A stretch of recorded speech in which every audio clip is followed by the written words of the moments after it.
Brady's got Gary Streisky back with you on SportsCenter. Breaking news out of the NBA this morning. Our senior NBA insider Shams Charania joining us. Shams, what do you have? Multiple sources tell me this morning that Oklahoma City Thunder star Shai Gilgeous-Alexander has been voted as the NBA's most valuable player. This means he's won back-to-back MVP awards. Shai Gilgeous-Alexander becomes the 14th player in league history to win consecutive MVP awards. SGA led OKC to 64 wins, the most in the NBA, the number 1 seed as well in the Western Conference, despite the third most missed games due to injury for any team in the NBA. And the accomplishments for Shai Gilgeous-Alexander are long. The first guard to average 30 points and 55% shooting in a season in NBA history. Joined Michael Jordan as the only player to average 30 points, 5 assists, 50% shooting in 4 consecutive seasons. He did not score below 20 points in any game, Randy, all season. And now Shai Gilgeous-Alexander takes home the MVP award ahead of facing the San Antonio Spurs in the Western Conference Finals, a matchup of 2 heavyweight titans in the NBA this year, and he's going to face one of the runner-ups for this award in Victor Wembanyama. You go back 35 years in NBA history. You go back to Jordan winning back-to-back in 91, 92, and this list is incredible. Steve Nash, Tim Duncan, LeBron James, Steph Curry, Giannis Antetokounmpo, and Nikola Jokic, and now SGA, who finds out along with the rest of us here on SportsCenter. Shams Charania. Being up 3-2 is an advantage for them. Detroit trying to stay alive. First 4 wins, though. Oh, Cunningham lacing a triple. Cunningham, good. It starts and ends with Cade Cunningham. Oh, they just grabbed this game by the throat. 16-2 run. It is getting treacherous. We're not going to go down without kicking, punching, and grabbing, clawing. The Pistons are checking every box. You're going to have to choke the life out of this team. We go to a Game 7.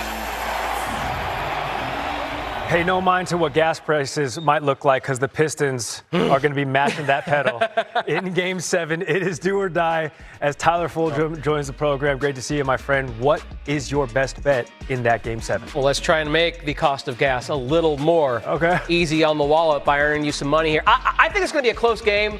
It's hard to figure these two teams out, how poorly they can play one day and how well they can play the other. I'm going to take the Cavs plus the points on the road. Now, for much of the postseason, until games 5 and 6, it was easy to bet these two teams. Whoever was at home, bet on them. However, these two teams flipped the script in game 5 and 6, each earning a road win to make this a seventh game in the series. So I think the true spread here should be closer to 2.5 or 3.5 in favor of Detroit because I think the Cavs are the more talented team. But in a game that I think is close to a coin flip, if the Cavs can win on the road, I'll take the 4.5. It's just a hard game to handicap. Okay, Detroit at home in a Game 7. They are the Eastern Conference 1 seed. Meanwhile, Game 1 of the Western Conference Final sees the 1 seed out there in the Oklahoma City Thunder welcoming in Victor Wembanyama and the Spurs. What is a play you like there? I might be walking right into a trap here, Gary Streisky, because we know that Wemby and the Spurs beat this Thunder team 4 of the 5 times they played this season. And it wasn't like it was due to injury in some of those games. There was a few where it was best on best. 6.5 in Game 1 on the road. I just think the Spurs are ready for the big time. The Thunder, I think, win this game. But I just need the Spurs to keep it close. And as far as this being a series, the Spurs, can they win one of these games on the road in OKC? I think absolutely. They have proven it this regular season. So why not take them plus the points here in Game 1? Again, I could be walking into a trap that OKC is laying there because we know they have laid the hammer on some teams at home this season. Brother, if you're walking into that trap, I'm walking in right there with you because they just took care of business against the Timberwolves, beat them by 30 en route to the Western Conference Final. PGA Championship, we're going to get conclusion of Thunder versus Spurs. We know the 2-time MVP. We know the unanimous DPOY. Who else should we monitor as this series gets underway? Well, I would argue that the most important news we've had in the last week in the NBA has been Jalen Williams announcing on his YouTube page that he's coming back for the start of this series, which is interesting because last year he announced on his YouTube page that he had gotten over 30 pain-killing injections in his hand to deal with issues he had with that thumb during the playoffs. So this is a news-making situation. Look, he has now played in almost a month with that hamstring injury. He's only played in 2 playoff games. He was awesome in those 2 playoff games, in case you forgot. He shot 62% before he re-injured that hamstring. And so for him to come back against a Spurs team that really wants to use its perimeter defense to apply pressure to Shai Gilgeous-Alexander, giving the Thunder that other weapon to go to could potentially be game-changing. And they kept their lips a little bit tight about Jalen's status. He went ahead and showed his cards, but they obviously were able to save him through this last round. And his ability to come back and be the player he was at the end of the regular season could be a difference maker in this series. No question about that. He has been pivotal as far as their success early on in this here championship run. We'll see if he can be another contributor in this go-round. Brian Windhorst, we appreciate it, sir. It's rivalry in the league. Yeah, there's a good chance. He's not coming anymore. He is here. That's ridiculous! It's a Thunder avalanche! They're not just first in the league. They're way ahead of everybody. San Antonio, Oklahoma City is not going to be good. It's going to be great. Game 1 of the Western Conference Finals is tomorrow night. It's OKC in San Antonio. Right now, it's Quentin Richardson and Tim Bontemps back with us on SportsCenter. Tim, it's Victor Wembanyama who said that it's, quote, special to be in this position, 4 wins away from a trip to the NBA Finals. How much pressure is on Wemby in this series?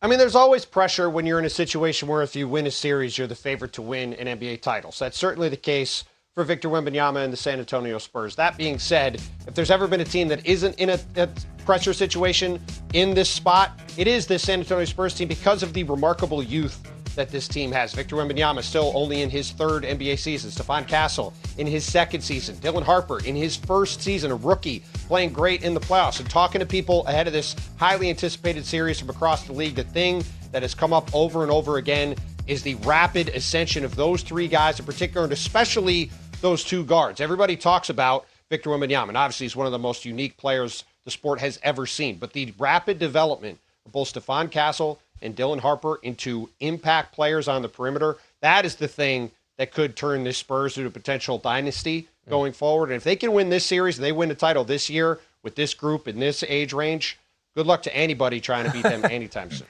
And we talk about that as the Thunder are a young team in their own right as well. QR, Wemby averaged 18 points per game against the Thunder this season. What should the Thunder's game plan be to try and contain Wembanyama if they can in this series?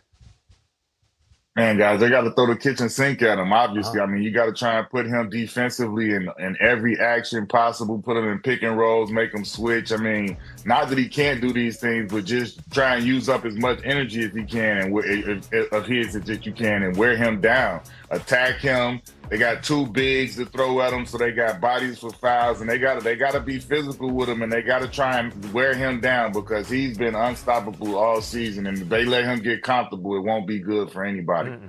Tim, let's talk about the Thunder. They went 1-4 against San Antonio during the regular season. San Antonio, the only team to win a season series against the champs. How would you characterize the season-long battle between these 2 teams?